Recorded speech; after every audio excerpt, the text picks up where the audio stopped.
In 1513, a disgraced diplomat described the psychological blueprint of control.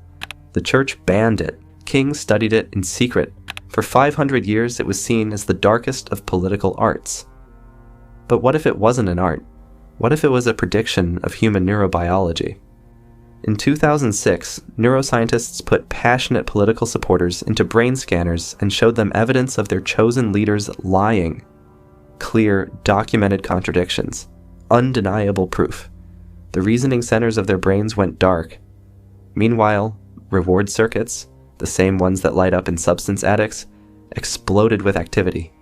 These people weren't thinking through the lies. They were getting high off rejecting reality. These weren't stupid people.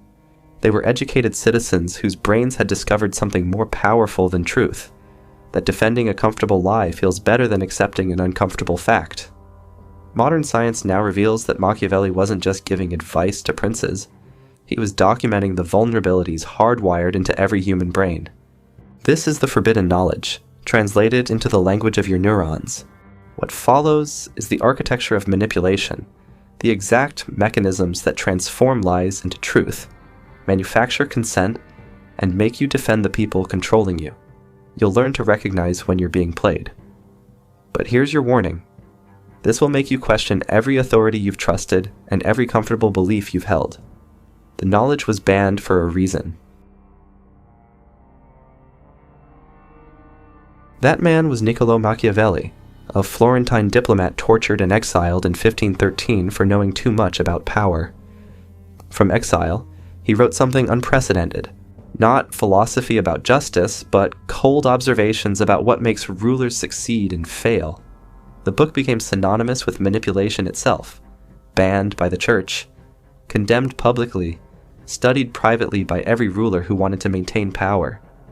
His entire philosophy rests on two forces in eternal conflict. Fortuna, fortune, represented the chaotic, unpredictable forces that threaten order and stability.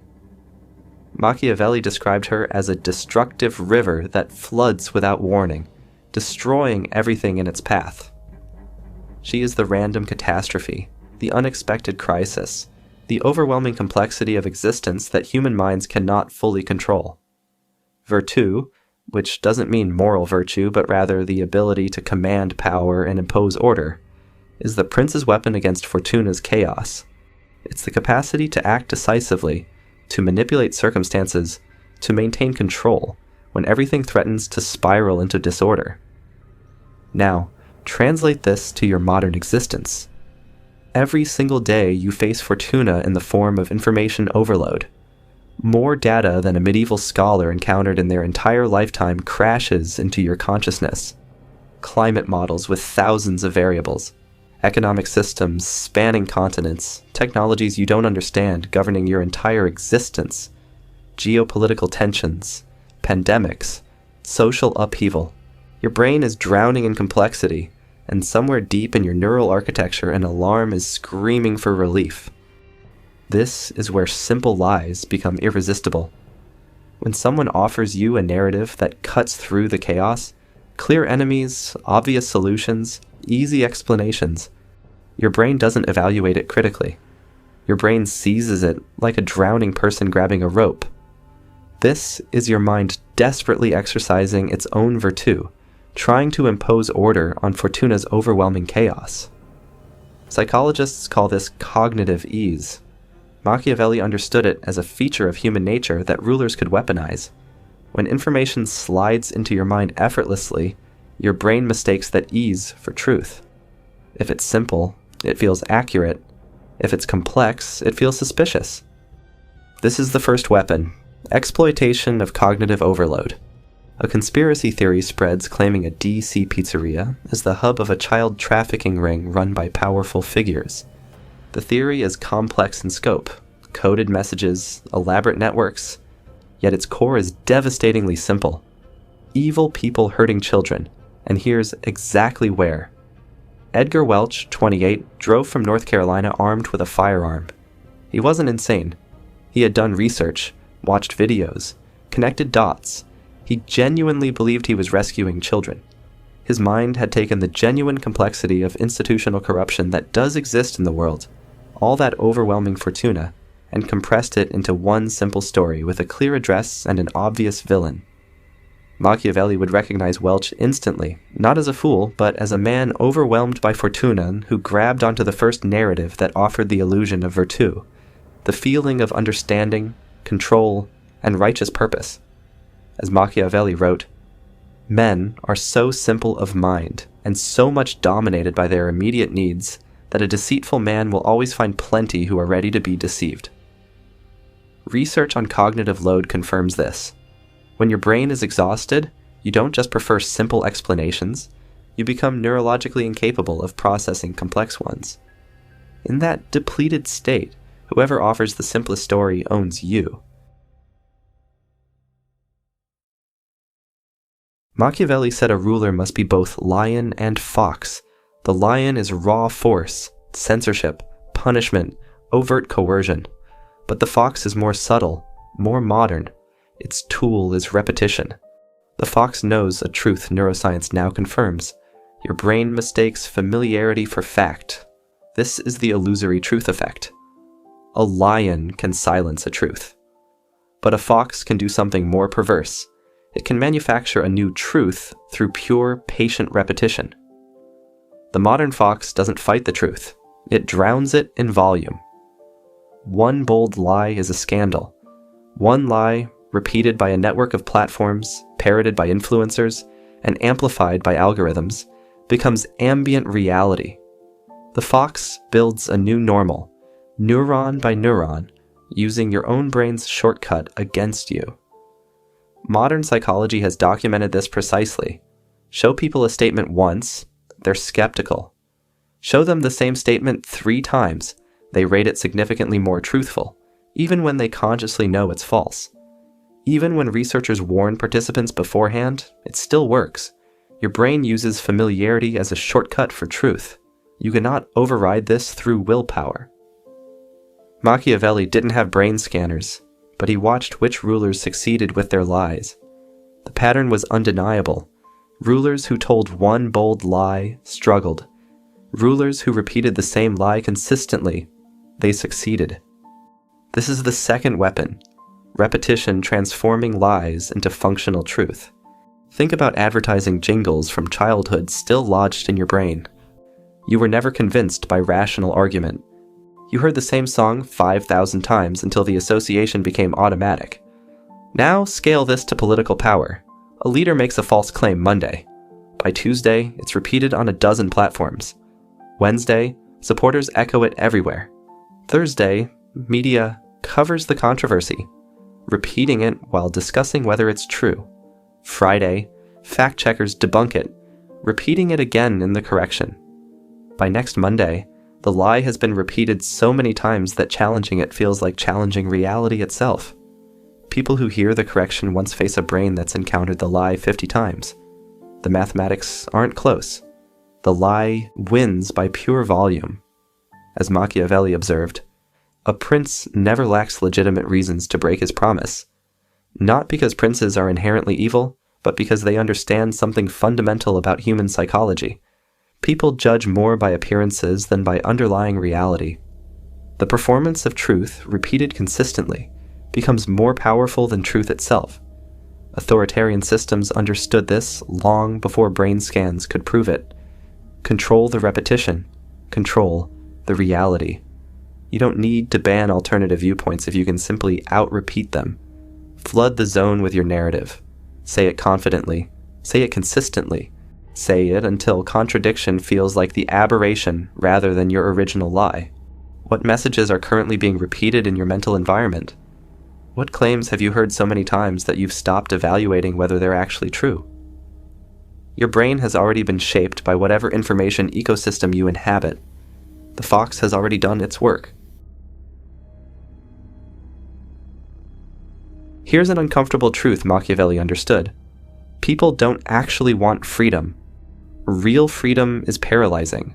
Unlimited responsibility, constant uncertainty, exhausting burden of perpetual choice. What people crave is the feeling of control without its costs. Psychologist Ellen Langer ran a lottery experiment. Some participants chose their own numbers, Others received random assignments. The odds were identical. Outcome entirely determined by chance. When Langer offered to buy back tickets before the drawing, those who chose their own numbers demanded nearly 4 times the price.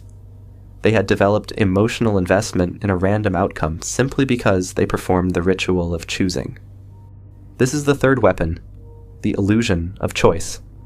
Give people a menu of pre-approved options. Let them feel the satisfaction of selection. Watch them defend their choice as personal conviction, never questioning who designed the menu. Walk into any supermarket, 43 types of toothpaste, 18 brands of bottled water from the same sources, 26 chip flavors made by 3 parent companies. You stand there deliberating, feeling consumer power, but you're choosing from a menu designed to ensure that regardless of selection, the fundamental structure remains unchanged. Political systems operate on this exact principle with higher stakes. You're presented with candidates who've already passed through filters of fundraising, party apparatus, media gatekeeping. You participate in the ritual. You feel civic engagement. Meanwhile, the most consequential decisions, regulatory appointments, buried legislative clauses, corporate lobbying, happen in spaces where your ritual cannot reach. Machiavelli would recognize this instantly, not as democracy, as masterfully constructed theater where subjects get just enough agency to feel invested in outcomes they were never empowered to shape. As he wrote, "Men in general judge more by appearances than by reality. All men have eyes, but few have the gift of penetration." You see the performance. You see the options. Few test whether participation actually shapes fundamental structures, or whether those structures just offer different flavored versions of outcomes serving the same concentrated interests. How many of your beliefs originated from genuine investigation versus selecting between pre-approved options someone else defined? Now, we reach what got the book banned. Machiavelli delivered his most banned insight. It is not essential that a prince have all good qualities, but it is essential that he appear to have them. He identified a glitch in our social judgment. We are wired to trust visible signals of virtue, a bias that evolved for small tribes. Neuroscience shows this trust is a feel-good chemical transaction. Seeing virtue activates reward circuits. It feels good to believe. Your brain carries an evolutionary bias toward trusting virtue signals. For thousands of years, humans survived by cooperating with tribe members who demonstrated morality, generosity, and honesty. These signals were costly to fake in small groups where behavior was observable over time. But scale that up to modern society where you interact with thousands of people you'll never truly know, and the system breaks catastrophically. Now the signals can be faked cheaply, and your brain still treats them as reliable indicators of character. The modern prince exploits this glitch at scale. Public virtue is the strategic diversion for private vice. Your brain, craving the comfort of a good leader, accepts the performance as payment and stops auditing the actions. The most effective manipulator isn't a monster. He's a brilliant actor of conscience because he knows your brain is programmed to applaud the performance and leave before the curtain falls. Social psychologists document this through research on moral licensing. When people perform visible acts of virtue, they unconsciously feel entitled to behave less ethically in areas hidden from view. A leader makes a public donation and feels justified exploiting workers behind closed doors. A corporation runs advertisements supporting social justice while their supply chain operates on exploitative labor. Your brain receives the virtue signal, generates trust, and stops investigating further. The performance has done its job. This creates the perverse incentive that Machiavelli recognized immediately. The most successful deceivers aren't those who reject morality entirely. They're the ones who perform it most convincingly while acting without ethical constraint when consequences are hidden. As Machiavelli advised, a prince must be very careful never to let anything fall from his lips that is not imbued with the 5 qualities: mercy, faith, integrity, humanity, and religion, because everyone can see, but few can feel. The appearance is what matters. the carefully curated image of virtue projected to the masses. Because, as Machiavelli observed, most people judge by sight rather than by touch. They see what you want them to see. They rarely test what lies beneath. Look at modern personal branding. Everyone is carefully curating an image of virtue. Social media profiles showcase charitable acts, righteous opinions, moral clarity. Corporate accounts tweet support for causes. Public figures release carefully worded statements demonstrating their values. This isn't random. This is strategy, because your brain, unchanged since the Renaissance, is still programmed to trust the performance without auditing the reality behind it. Ask yourself, who are the people and institutions you trust most deeply? Now ask a harder question. How much of that trust is based on actual behavior you've witnessed versus a carefully constructed image they've projected? That gap is where Machiavellian manipulation lives. That gap is what he understood could be exploited endlessly, because most people never even think to measure it. Machiavelli wrote for princes, for manipulators, not for those trying to resist, but understanding the playbook is your only defense. To protect yourself, you must adopt the cold, analytical perspective of someone trying to control you. Think like a prince, even if your only kingdom is your own mind. First, audit your comforts. People cling desperately to beliefs that make them feel safe, superior, or righteous. These comfortable certainties are precisely the beliefs most likely installed by someone else serving their interests. When you feel righteous anger or comforting certainty about a complex issue, that emotional payoff is the hook, your brain rewarding you for choosing a comfortable lie. Pause and ask, what simple story am I being sold? What complexity am I avoiding? Whose interests are served if I believe this? The ideas that feel most unquestionably correct are your primary vulnerabilities. Where you feel most certain is where you're most likely being manipulated. Second, watch actions, analyze words. Machiavelli advised, how we live is so different from how we ought to live that he who studies what ought to be done, rather than what is done, will learn the way to his downfall, rather than to his preservation. Strip away the virtue signaling. Ignore the confident tone. Discount the repetition. What's the actual move on the board? What are the material consequences of this person's actions, divorced from their stated intentions? When a leader projects strength, ask what weakness they're compensating for. When someone broadcasts moral clarity, ask what complexity they're hiding.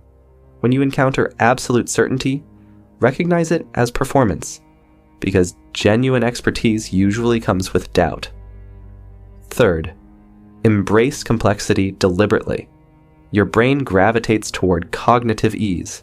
You can't override this in the moment, but you can proactively train yourself to resist. Follow someone you deeply disagree with for a week. Don't argue. Just understand the structure of their worldview. You're training yourself to resist the addiction to cognitive ease. Pick an issue you think you understand completely. Force yourself to read the strongest arguments from people who disagree, not to find flaws, to genuinely understand why intelligent people reach different conclusions. This will feel awful. That resistance is the feeling of breaking free. Fourth, test character against action. Don't trust virtue performances. Test them. Verify performances against long-term behavioral patterns observed directly. Who do you trust most? What's that trust based on? Carefully constructed images and repeated messaging, or verified behavior patterns you've observed over extended periods? Performance of virtue is cheap. Actual consistent ethical behavior is costly and rare. Most people never test the difference. Your defense? Radical skepticism toward virtue signaling combined with careful observation of actual behavior over time. Even knowing all this doesn't make you immune. The cognitive vulnerabilities that make simple lies powerful aren't bugs you can patch through awareness. They're fundamental features of human consciousness. As Machiavelli argued, people can only act according to their natures, and people cannot easily change their natures. You can become more aware. You can develop better critical thinking habits. You can learn to recognize when these weapons are deployed. But you'll never be completely free from your own neural architecture. The addiction to simplicity will always tug at you. The illusory truth effect will still influence you. Your brain will still reward beliefs that align with your identity. Machiavelli believed human nature was fixed and exploitable. That's what made his observations dangerous. That's why powerful people studied his book in secret. As he observed, "Of mankind, we may say in general, they are fickle, hypocritical, and greedy of gain. Most people will remain exactly where psychology places them, waiting for the next simple story, the next confident voice, the next beautiful lie. They'll never develop the capacity to resist. They'll remain perfect subjects." So here's the only question that matters. Not whether you'll be lied to, because you will. Not whether your brain will prefer comfortable deceptions, because it will. Not whether these weapons will be deployed against you, because they already are. The question is whether you'll notice when it's happening, whether you'll care enough to do the uncomfortable work of questioning your own certainties. Because, as Machiavelli warned, he who seeks to deceive will always find someone who will allow himself to be deceived. Will that someone be you? 5 centuries ago, a tortured diplomat wrote down exactly how power manipulates minds. The book was banned. His name became synonymous with manipulation. But he was right. You now understand the arsenal. Cognitive overload exploited through simple narratives. Repetition transforming lies into perceived truth. Bounded choice creating the illusion of agency. Virtue performances bypassing investigation. Knowledge alone doesn't grant immunity. The question is what you'll do with it. Will you develop the capacity to impose order on information chaos, to see through performances, to resist the weapons deployed against you? Or will you remain dominated by immediate needs, obedient to present necessities, always ready to be deceived? The knowledge was banned because it told the truth about power. What you do with that truth determines whether you become the prince of your own consciousness or remain the subject of someone else's manipulation. If this replaced comfortable certainty with uncomfortable questions, that discomfort is valuable. Share it. Before you click away, ask yourself, what simple story have you been telling yourself that might be serving your comfort rather than reflecting reality? The foxes are already playing their game. The question is whether you've learned to see it.